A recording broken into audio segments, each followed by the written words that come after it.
नमस्कार. 9:30च्या बातमीपत्रात मी शैलेश पेठे आपलं स्वागत करतो. सुरुवातीला एक नजर ठळक बातम्यांवर. पंजाबमध्ये पठाणकोट इथल्या हवाई दलाच्या तळावर दहशतवादी हल्ला, 5ही दहशतवादी ठार.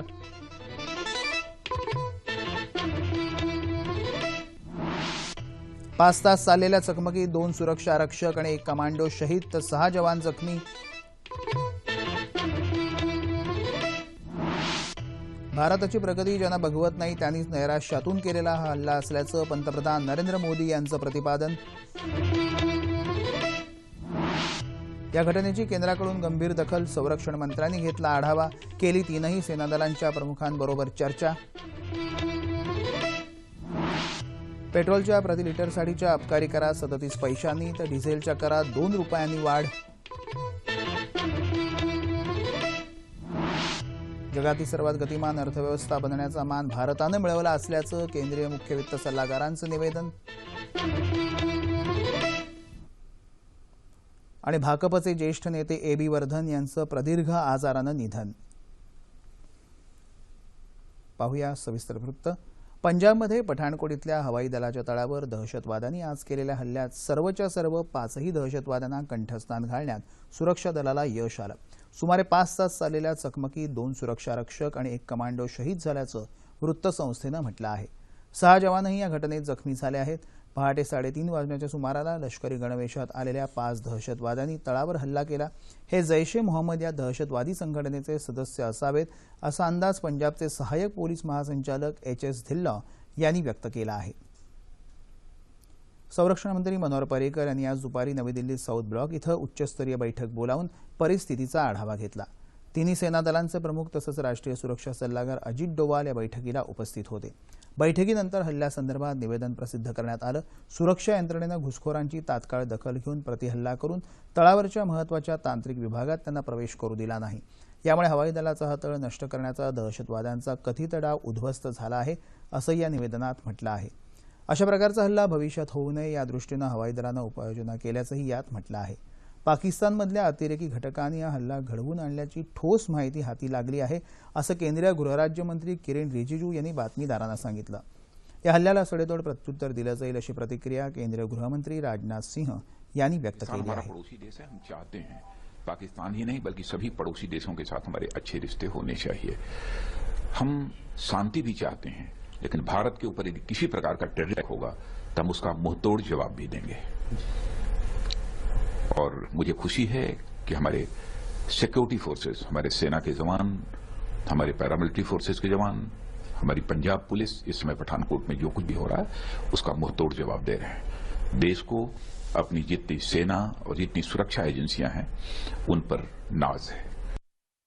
हा वरचा हल्ला असून भारताची प्रगती ज्यांना बघवत नाही त्यांनी नैराश्यातून केलेला हल्ला आहे असं पंतप्रधान नरेंद्र मोदी यांनी म्हटलं आहे. पण देशाच्या शूर जवानांनी या अतिरेक्यांना ठार केलं असून देशाला त्यांचा अभिमान आहे असंही त्यांनी म्हटलं आहे.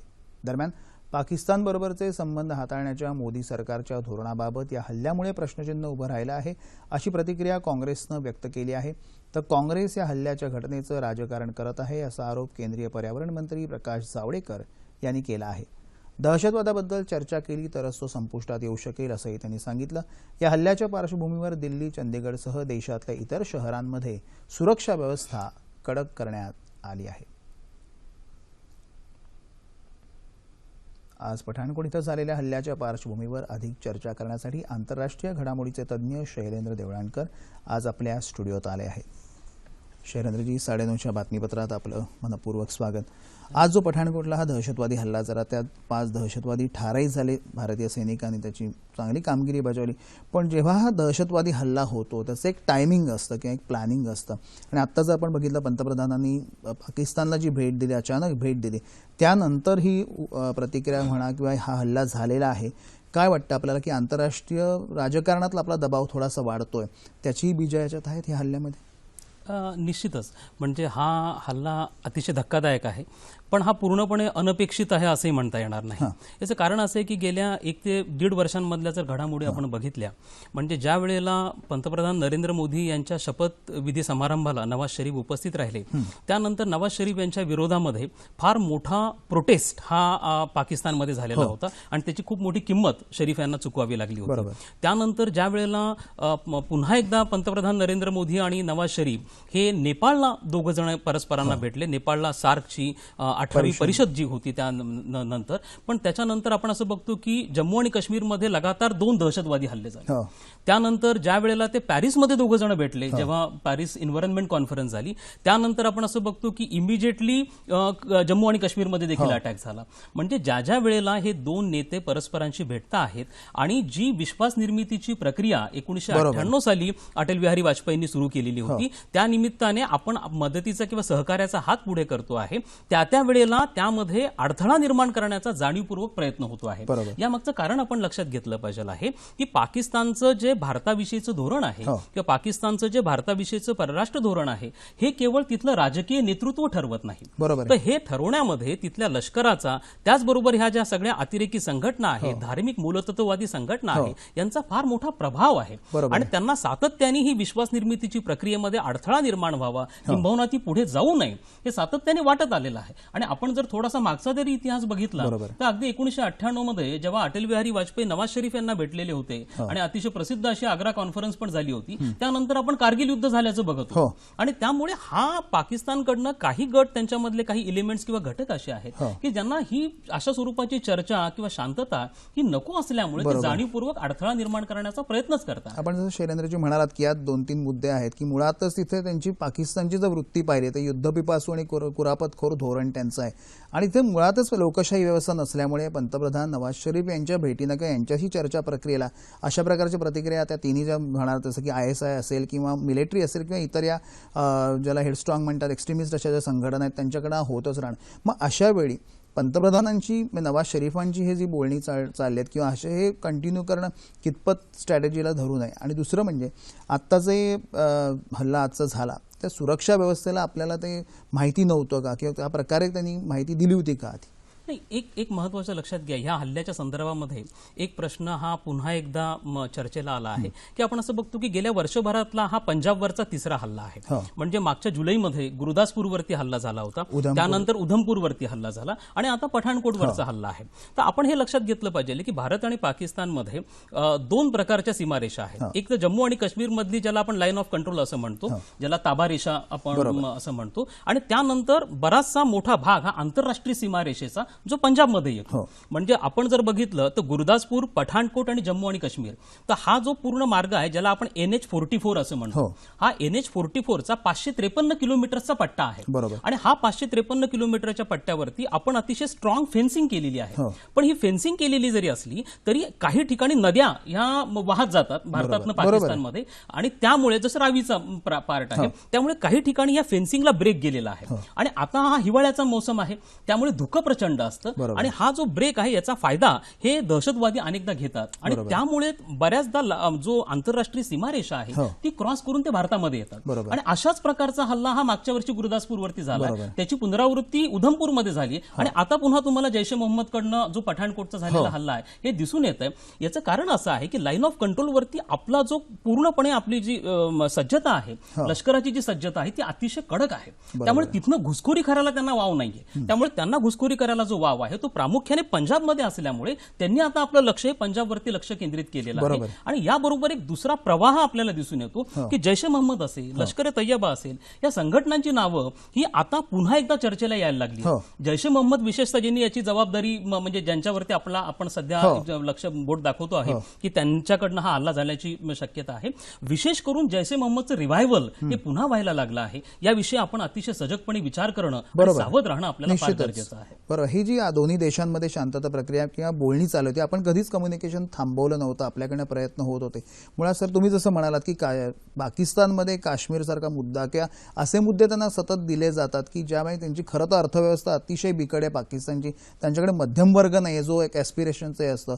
अशा परिस्थितीत ही 2 देशांमध्ये चर्चा होण्याची जी आशा होती किंवा शक्यता होती, अशा प्रकारच्या घटनेने त्याला खीळ पडतो असं वाटतं आपल्याला? ते निश्चितच पडतो.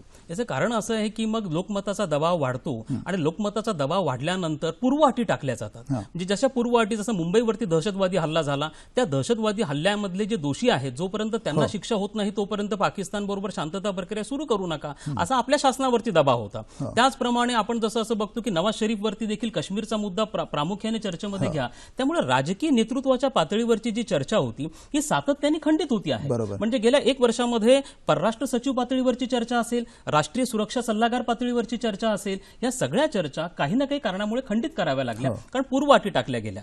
पण आपण एक गोष्ट लक्षात घेणं गरजेचं आहे, विशेषतः पाकिस्तानसाठी देखील ते फार महत्त्वाचं आहे की भारत आणि पाकिस्तानमध्ये जेही काही प्रलंबित प्रश्न आहे, मग तो काश्मीरचा प्रश्न असेल, सरक्रिकचा असेल, सियाचीनचा प्रश्न असेल, हे प्रलंबित प्रश्न सोडवण्यासाठी आपल्याला चर्चेशिवाय दुसरा मार्ग नाहीये. चर्चेला पर्याय हा फक्त युद्धाचा आहे आणि तो भारत आणि पाकिस्तान दोघांनाही परवडणारा नाही. विशेष करून पाकिस्तानच्या बाबतीमध्ये आपण जो विषय काढला तो अतिशय बरोबर आहे. पाकिस्तानला यामुळे फार मोठं आर्थिक नुकसान सहन करावं लागतंय. भारत आणि पाकिस्तान मधला जो व्यापार आहे सध्या $3 अब्ज आहे, पण अप्रत्यक्ष व्यापार हा जवळपास $5 अब्ज आहे. कारण बऱ्याचशा गोष्टी स्मगलिंगच्या माध्यमातून पाकिस्तान हा पश्चिम आशियामधनं घेत असतो, पण ते जर आपल्याबरोबर त्यांनी संबंध सुरळीत केले तर आपल्याकडनं डायरेक्ट हे सगळ्या गोष्टी पाकिस्तानला जाऊ शकतात. त्याचा पाकिस्तानला खूप मोठा आर्थिक फायदा आहे. परंतु काही ना काही पूर्वअटी टाकल्या जाणं, लष्कराकडनं किंवा ह्या दहशतवादी संघटनांकडनं सातत्याने अडथळा निर्माण करणं, त्यामुळे ही चर्चा पुढे जात नाही. पण एक गोष्ट मी जाणीवपूर्वक आपल्यासमोर नमूद करू इच्छितो की आपण जर बघितलं की शीतयुद्धाच्या 45 वर्षांच्या काळामध्ये अमेरिका आणि सोव्हिएत रशिया या दोन्ही देशांमध्ये कमालीचा वाद होता. जवळपास 18 वेळा असे प्रसंग निर्माण झाले की दोघंही युद्ध करायला आले होते. दोघांमध्ये एवढा वाद असताना चर्चा मात्र थांबलेल्या नव्हत्या. विशेषतः अण्वस्त्र प्रसार बंदी करारावरती अमेरिका आणि सोव्हिएत रशिया यांच्यामध्ये सातत्यपूर्ण चर्चा होती. भारत आणि पाकिस्ताननी पण ते करणं गरजेचं आहे. अशा प्रकारचे अडथळे निर्माण झाले तरी त्यांनी न डगमगता, कारण हे दोघे आता न्यूक्लिअर नेबर्स आहेत, यांच्यामधली परिस्थिती आता पहिल्यासारखी राहिलेली नाही. भारत आणि पाकिस्तान मधलं भविष्यातला कोणताही संघर्ष हा आण्विक संघर्ष असणार आहे आणि त्याची किंमत फक्त 2 देशांना नाही तर संपूर्ण दक्षिण आशियाला सहन करावी लागणार आहे. त्यामुळे आपल्याला आता हा संघर्ष टाळणं गरजेचं आहे आणि म्हणून विश्वास निर्मितीची प्रक्रिया ही 2 देशांमध्ये अतिशय महत्वाचं आहे, किंबहुना ती न टाळता येण्यासारखी आहे. त्यामुळे अशा अडथळे यापासून राजकीय चर्चा ही वेगळी करणं गरजेचं आहे. निश्चितच या दृष्टीने हे अडथळे येतच राहणार, पण राजकीय चर्चेमध्ये सातत्य ठेवणं आणि त्यासाठी आवश्यक राजकीय इच्छाशक्ती दाखवणं, ती आंतरराष्ट्रीय मुत्सद्देगिरी आपल्याला ती दाखवायलाच पाहिजे. आणि हे आपल्याकडनं सुद्धा, म्हणजे पंतप्रधान नरेंद्र मोदींना देखील आणि पंतप्रधान नवाज शरीफ यांना देखील ही राजकीय इच्छाशक्ती दाखवणं गरजेचं आहे असं मला वाटतं. आपण जे दक्षिण आशियाचा उल्लेख केला त्यात आणखी एक प्रसंग असा, आणखी एक मुद्दा असा की चीनचा. चीन या सगळ्या हालचालींवर अतिशय बारकाईने लक्ष ठेवणार. भारत पाकिस्तान में चर्चा असू दे किंवा असे दहशतवादी हल्ले असू दे, चीनची जी महत्वाकांक्षा आहे इथे सगळे हातपाय रोवण्याची किंवा पाकिस्तान त्याला स्ट्रॅटेजिक दृष्ट्या फार महत्वाचं आहे, त्या प्रकारे पाकिस्तानला मदत देणं, या प्रकारच्या गोष्टी चीन करत आहे. त्याचा धोका कितपत आहे आपल्या 2 देशांचे संबंध जर आपण बघितले तर? आहे, निश्चितच आहे. म्हणजे तो अँगल आपल्याला बाजूला टाकून चालणार नाही. याचं महत्वाचं कारण असं आहे की ज्या वेळेला भारत आणि पाकिस्तानमधले संबंध तणावपूर्ण बनतात, ज्या वेळेला ते तणावपूर्ण बनतात त्या वेळेला अमेरिकेला आणि चीनला दक्षिण आशियामध्ये हस्तक्षेप करण्याची संधी मिळते. आणि हे त्या संधी ते कधी सोडत नाहीत. आणि त्यामुळे आपल्याला ह्या 2 देशांमधले संबंध हे पुन्हा एकदा सुरळीत करणं हे फार गरजेचं असतं. आणि चीन हा सातत्याने त्या दृष्टीने प्रयत्न करतो आहे. म्हणजे ज्या पद्धतीने चीनचा दक्षिण म्हणजे हिंदी महासागरामध्ये हस्तक्षेप होतो आहे आणि त्यासाठी पाकिस्तानमधले काही बंदर जे आहेत हे आता चीनने विकसित करण्याचं धोरण घेतलेलं आहे, श्रीलंकेमधले आहेत. भारत आणि पाकिस्तान ह्या दोन्ही देशांनी हे जाणून घेणं गरजेचं आहे की त्यांच्यातला तणाव वाढल्यानंतर चीन सारख्या एक्सटर्नल पॉवरला ज्याचा दक्षिण आशियाशी तसा नाही संबंध आहे, अशांना देखील इंटरव्हेन्शन करण्याची संधी मिळते. त्यामुळे या दोन्ही देशांनी आपले संबंध सुरळीत करणं हे खूप गरजेचं आहे. आणि संबंधांमध्ये वितुष्ट निर्माण झालं तर फायदा कोणाचा होतो आहे? फायदा हा आर्मीचा होतोय, पाकिस्तानमधल्या आर्मीचा होतोय, दहशतवादी संघटनांचा होतो आहे. जर तुम्हाला पाकिस्तानमधल्या आर्मीचं महत्व कमी करायचं असेल, दहशतवादी संघटनांचं महत्व कमी करायचं असेल, तर तुम्हाला राजकीय नेतृत्वाबरोबर चर्चा सुरू करणं आणि नवाज शरीफचं महत्व तिथल्या अंतर्गत राजकारणामध्ये कसं वाढेल या दृष्टिकोनातून भारताने विचार करणं गरजेचं आहे असं मला वाटतं. निश्चित अगदीच. आता थोडक्यात वेळ आपल्याकडे कमी आहे. आता ह्याच्यात शांतता प्रक्रिया सुरू ठेवताना जे दोन्हीकडे दबावगट जर तयार करता आले, मध्ये कलाकारांचे असेल, राजकारण त्याच्या पद्धतीने जाईल, खेळ असेल, क्रीडा असेल, अशा प्रकारे दबावगट तयार करतात, त्याचा काही फायदा होतो का? अगदी थोडक्यात. नाही, निश्चितच होतो. याचं कारण असं आहे की ज्याला आपण ट्रॅक टू डिप्लोमसी अशा स्वरूपाने देखील म्हणतो की अनेकदा त्याच्यामुळे चर्चेचा एक मार्ग मोकळा होतो. म्हणजे आपण असं म्हणतो की आता उद्योगपतींचं महत्व आपल्या परराष्ट्र धोरणामध्ये वाढायला लागलेलं आहे, कारण व्यापारी संबंध महत्वाचे झाले, आर्थिक हितसंबंध महत्वाचे झालेत. त्यामुळे अशा स्वरूपाचे जे ट्रॅक टू डिप्लोमसीला महत्वाचे जे समाजाचे विविध घटक आहेत यांच्या आधाराने जर संबंध सुरळीत होणार असतील, आणि विशेषतः अनेक देशांनी ते चांगल्या पद्धतीने करून दाखवलेलं आहे. म्हणजे आपण असं बघतो की अमेरिका आणि चीन यांच्यातले संबंध जे अतिशय तणावपूर्ण होते, जे 1971 साली त्याच्यातला जो बर्फ वितळला गेला, आईस ब्रेक झाला, तो देखील अशाच प्रकारे ट्रॅक टूच्या माध्यमातून झालेला प्रयोग आहे. त्यामुळे तो प्रयोग निश्चित यशस्वी होईल हे आपल्याला म्हणता येऊ शकतं. बरोबर. शेवटी डिप्लोमसी म्हणजे एंगेजमेंटच असते, कुठे ना कुठे दोन्ही यांनी एंगेज राहायला पाहिजे सगळ्यातनं. आज शैलेंद्रजी आपण 9:30च्या बातम्यात सहभागी झाल्याबद्दल मनपूर्वक धन्यवाद. थँक्यू. पुढील बातम्यांकडे. सध्याच्या आधुनिक युगात संशोधन आणि कौशल्यांना महत्त्व देणारी शिक्षण पद्धती विकसित करण्याची गरज आहे असं मत राज्यपाल चे विद्यासागर राव यांनी व्यक्त केलं आहे. आज पुण्यात डेक्कन एज्युकेशन सोसायटीच्या वतीनं पहिला राजर्षी शाहू महाराज पुरस्कार दिल्लीच्या एकल विद्यालय फाउंडेशनला राज्यपालांच्या हस्ते देण्यात आला. त्यावेळी ते बोलत होते. देशात तरुणांची संख्या अधिक असून त्यांच्या क्षमतेचा पुरेपूर वापर करून घेण्याकरताच स्टार्टअप इंडिया आणि स्टँडअप इंडिया असे 2 उपक्रम केंद्र सरकारनं हाती घेतले आहेत. डेक्कन एज्युकेशन सोसायटीसारख्या नामवंत संस्थेनं या कामी आपलं योगदान द्यावं असं आवाहन राज्यपालांनी केलं. केंद्र सरकारनं पेट्रोलवरच्या प्रति लिटरसाठीच्या अबकारी करात 37 पैशांनी तर डिझेलवरच्या अबकारी करात 2 रुपयांनी वाढ केली आहे. या निर्णयामुळे सरकारच्या तिजोरीत सुमारे 4,400 कोटी रुपयांची भर पडेल. आंतरराष्ट्रीय बाजारात तेलाच्या कमी झालेल्या किमतीचा फायदा राज्याच्या मालकीच्या असलेल्या तेल कंपन्यांनी ग्राहकांपर्यंत न पोहोचवल्यानं पेट्रोल आणि डिझेलच्या किरकोळ विक्रीसाठी मात्र दरवाढ करण्यात आलेली नाही. बृहन्मुंबई क्षेत्रात इमारत बांधकामासाठी लागणाऱ्या परवानगी प्रक्रियेत अधिक पारदर्शकता आणि सुलभता आणण्यासाठी सरकार प्रयत्नशील आहे असं मुख्यमंत्री देवेंद्र फडणवीस यांनी आज सांगितलं. बृहन्मुंबई महानगरपालिकेच्या वतीनं सुधार इमारत प्रस्ताव मंजुरी माहिती पुस्तिकेचं प्रकाशन आज मुंबईतल्या सह्याद्री अतिथीगृहात मुख्यमंत्र्यांच्या हस्ते झालं. त्यावेळी ते बोलत होते. यापूर्वी इमारती बांधणीच्या परवानगीसाठी 79 विभागांमध्ये बांधकाम व्यावसायिकांना पायपीट करावी लागत होती. मात्र या नव्या प्रक्रियेमुळे एकाच खिडकीत हे काम होणार आहे. या प्रक्रियेसाठी लागणारा 1 वर्षाचा कालावधी अवघ्या 60 दिवसांवर आला आहे. याचा फायदा बांधकाम व्यावसायिकांसोबतच घर खरेदी करणाऱ्या प्रत्येकाला मिळणार आहे. मुंबई महापालिकेसोबतच इतर महानगरपालिकांनी या परवानगी प्रक्रियेत सुलभता आणण्यासाठी प्रयत्न करावेत असं आवाहन देवेंद्र फडणवीस यांनी केलं. मुंबई ट्रान्सहार्बर रेल्वे आणि शिवडी ते नवी मुंबई या 22 किलोमीटरच्या सागरी मार्गालाही शासनानं मान्यता दिली असून नवी मुंबईत आंतरराष्ट्रीय दर्जाच्या विमानतळ बांधकामाला लवकरच सुरुवात होईल. याबरोबरच मार्चच्या पहिल्या आठवड्यात मुंबईतल्या गृहक्षेत्रासाठी गृहनिर्माण नियंत्रक बसवण्याचा महत्त्वपूर्ण निर्णय शासनानं घेतला असल्याचं मुख्यमंत्र्यांनी यावेळी सांगितलं. मुंबईला हाऊसिंग रेग्युलेटर असावा अशा प्रकारचं आपल्या सगळ्यांचं अनेक वर्षाचं स्वप्न आहे. त्याची कारवाई ही आपण सुरू केली आहे आणि फेब्रुवारीपर्यंत किंवा मार्चच्या फर्स्ट वीक पर्यंत मुंबईला हाऊसिंग रेग्युलेटर हा त्या ठिकाणी नेमण्याचा निर्णय हा आम्ही घेतलेला आहे आणि निश्चितपणे त्यातनं एक ऑब्जेक्टिव्हिटी येईल आणि सामान्य माणसाला देखील न्याय मिळेल. शिक्षण मंत्री विनोद तावडे, गृहनिर्माण मंत्री प्रकाश मेहता, महापौर स्नेहल आंबेकर आणि इतर मान्यवर यावेळी उपस्थित होते. जगातली सर्वात गतिमान अर्थव्यवस्था बनण्याचा मान भारतानं मिळवला आहे असं मुख्य वित्तीय सल्लागार अरविंद सुब्रमण्यम यांनी म्हटलं आहे. देशाच्या भांडवली आणि कृषी क्षेत्राचा खर्च, राष्ट्रीय आणि राज्य स्तरांवरचं वित्तीय समन्वयन आणि अप्रत्यक्ष कर आकारणीतली सुधारणा यामुळे भारताची अर्थव्यवस्था सुधारत असून तिने चीनच्या अर्थव्यवस्थेला मागे टाकलं आहे असं सुब्रमण्यम यांनी ट्विटरवर म्हटलं आहे. आर्थिक तसंच नैसर्गिक संकटांवर मात करत शेतकरी मोठ्या कष्टानं पिकं घेतो. मात्र पिकांवर होणारा विविध रोगांचा प्रादुर्भाव शेतकरी वर्गासमोरच्या अडचणी वाढवतात. या रोगांचं तत्काळ आणि अचूक निदान करण्यासाठी एका विद्यार्थिनीनं एक नवीन तंत्र विकसित केलं आहे. देशात कापूस उत्पादनात महाराष्ट्राचा मोठा वाटा आहे, पण अचानक पडणाऱ्या रोगांमुळे शेतकऱ्यांना हातचं पीक गमावण्याची वेळ येत आहे. हे नुकसान टाळण्यासाठी अनेक संशोधनं होत आहेत. औरंगाबादच्या MIT महाविद्यालयात एमटेकचं शिक्षण घेणाऱ्या सुप्रिया पत्की हिनं त्यासाठीच नवीन तंत्रज्ञान विकसित केलं आहे. यामुळे शेतकऱ्यांना मोठा दिलासा मिळणार आहे. सुप्रियानं cotton leaf disease detection using image processing या नावाचं तंत्रज्ञान विकसित केलं आहे. ते एका सॉफ्टवेअरच्या मदतीनं पिकांवर पडणाऱ्या रोगांचं निदान करतं. या तंत्रज्ञानामुळे पिकांवर कोणता रोग पडला आहे याचं तात्काळ आणि अचूक निदान होऊन भविष्यातलं नुकसान टाळता येऊ शकतं. टेक्स्चरमध्ये जर चेंज असेल तर तो क्रम्पलचा रोग आहे, जर कलर चेंज असेल तर तो लाल रोग आहे.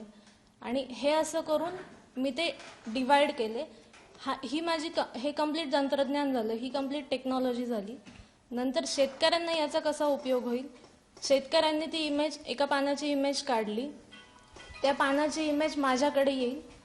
तिथे मी काय करेल की ही सगळी प्रोसेस होईल आणि शेवटी क्लासिफायरमध्ये एखादा फीचर असेल जे त्या शेतकऱ्यांच्या फीचरला मॅच होईल आणि तेव्हा त्याला कळेल की हा रोग आहे. सगळ्यात पहिलं एम की त्यांचं नुकसान होऊ नये आणि जरी झालं तरी तेवढी नुकसान भरपाई त्यांना मिळावी.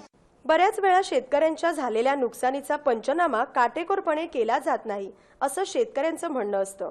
यावरही सुप्रियानं काम सुरू केलं आहे. अचानक पडलेल्या रोगामुळे पिकांचं किती नुकसान झालं आहे याचं अचूक मोजमाप या तंत्रज्ञानाद्वारे होऊ शकेल.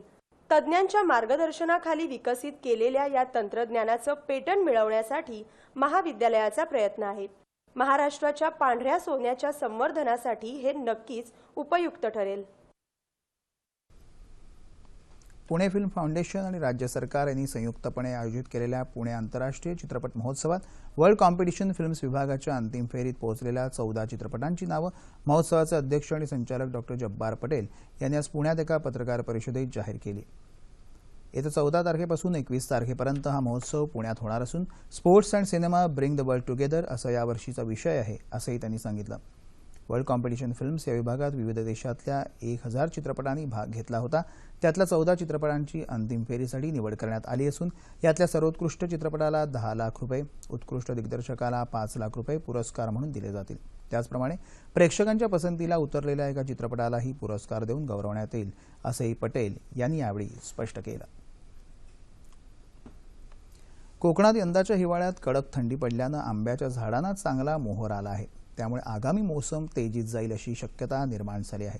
नवीन वर्षाच्या मुहूर्तावर रत्नागिरीच्या पावसनजीक गणेश गुळे इथल्या शशिकांत शिंदे यांच्या बागेतला आंबा तयार झाला आहे. येत्या आठवड्याभरात हा आंबा बाजारात दाखल होईल. त्यावेळी पेटीला 10,000 रुपये दर मिळण्याची अपेक्षा आहे. रत्नागिरी जिल्ह्यात सुमारे 1.5 लाख हेक्टर क्षेत्रावर आंबा लागवड झाली आहे. तेवढ्या क्षेत्रावर काजूचीही लागवड झाली आहे. रत्नागिरी आणि सिंधुदुर्ग जिल्ह्यांमध्ये प्रत्येकी 1,000 कोटी रुपयांची आंब्याची आणि काजूची उलाढाल दरवर्षी होत असते. हवामानातल्या अनिष्ट बदलांमुळे दरवर्षी बागायतदारांना नुकसान सोसावं लागतं. मात्र गेले 8 दिवस कडाक्याची थंडी पडल्यानं आंबा आणि काजूच्या कलमांना चांगला मोहर धरला आहे. त्यामुळे शेतकऱ्यांच्या आशांनाही धुमारे फुटले आहेत. रत्नागिरीजवळच्या भोके आंबेकरवाडी इथं 40 फूट विहिरीत पडलेल्या बिबट्याची सुटका करण्यात आज वनविभागाला यश आलं. तब्बल 22 तासांहून अधिक काळ विहिरीत अडकलेल्या बिबट्याला पिंजऱ्याच्या सहाय्यानं बाहेर काढण्यात आलं. भक्ष्याचा पाठलाग करताना हा बिबट्या गुरुवारी विहिरीत पडला होता. विहिरीतल्या घबीत बिबट्या अडकल्यामुळे त्याला बाहेर काढण्यासाठी वनविभागापुढे अनेक अडथळे येत आहेत. तसंच इतका काळ विहिरीत अडकून राहिल्यामुळे बिबट्याही चांगलाच आक्रमक झाला होता. मात्र वनपाल सुरेश उपरे एका पिंजऱ्यातून विहिरीत उतरले आणि त्यांनी दुसऱ्या पिंजऱ्यात बिबट्याची रवानगी केली. मुंबईच्या कीर्ती महाविद्यालयात आज राष्ट्रीय छात्रसेना दिवस साजरा झाला. यावेळी छात्रांनी टॅक्वांडो, बायोनेट फायटिंग, लेझिम संचलन यासह काही साहसी प्रकारांची प्रात्यक्षिकं सादर केली. पोलीस उपायुक्त अंकुश शिंदे प्रमुख पाहुणे म्हणून उपस्थित होते. राज्याचे धर्मादाय आयुक्त शशिकांत सावळे, महाविद्यालयाचे प्राचार्य डॉ. वी. न. मगरे यांनीही याप्रसंगी हजर राहून विद्यार्थ्यांना प्रोत्साहन दिलं. जिसका नेतृत्व कर रहे हैं company junior officer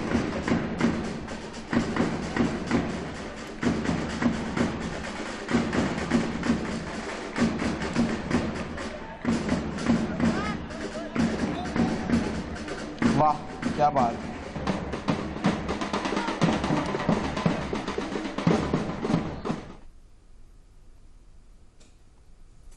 Aurangabad police दलाकडून औरंगाबाद सिटी पोलीस या ॲपची सुरुवात करण्यात आली असून जिल्ह्याचे पोलीस आयुक्त अमितेश कुमार यांच्या हस्ते या ॲपचं आज उद्घाटन झालं. महिलांच्या सुरक्षिततेच्या दृष्टीनं हे ॲप उपयुक्त ठरणार आहे.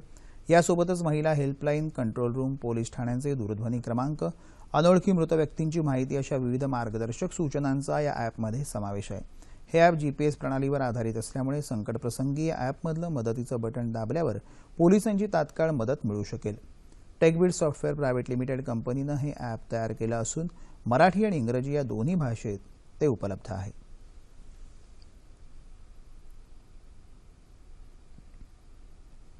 भारतीय कम्युनिस्ट पक्षाचे ज्येष्ठ नेते AB वर्धन यांचं आज नवी दिल्लीतल्या GB पंत रुग्णालयात प्रदीर्घ आजारानं निधन झालं. ते 92 वर्षांचे होते. आपल्या राजकीय कारकिर्दीची सुरुवात त्यांनी नागपुरातून केली. इथून त्यांनी अनेक निवडणुका लढवल्या, पण ते यशस्वी ठरले नाहीत. 1957 साली ते पहिल्यांदा आमदार म्हणून निवडून आले, तेही अपक्ष म्हणून. 1967 आणि 1980च्या लोकसभा निवडणुकात त्यांना पराभवाला सामोरं जावं लागलं होतं. 1990च्या सुमारास ते दिल्लीच्या राजकारणात गेले आणि भाकपचे उपसरचिटणीस म्हणून त्यांच्यावर जबाबदारी सोपवण्यात आली. त्यानंतर 1996 साली पक्षाचे सरचिटणीस म्हणूनही त्यांची निवड करण्यात आली होती. हवामान. येत्या 24 तासात संपूर्ण राज्यभरात हवामान कोरडं राहण्याची शक्यता हवामान खात्यानं वर्तवली आहे. तापमान उच्च सेल्सिअसमध्ये. मुंबई कमाल 33, किमान 15. नागपूर 31-13, पुणे 32-11, औरंगाबाद 32-15, नाशिक 33-10, कोल्हापूर 31-17, रत्नागिरी 34-19, सोलापूर 33-16 आणि अमरावती कमाल 32 तर किमान 15. ठळक बातम्या पुन्हा एकदा. पंजाबमध्ये पठाणकोट इथल्या हवाई दलाच्या तळावर दहशतवादी हल्ला, 5ही दहशतवादी ठार.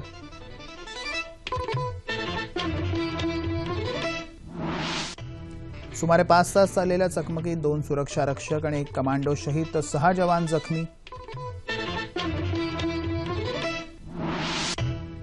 भारताची प्रगती ज्यांना बघवत नाही त्यांनी नैराश्यातून केलेला हल्ला असल्याचं पंतप्रधान नरेंद्र मोदी यांचं प्रतिपादन.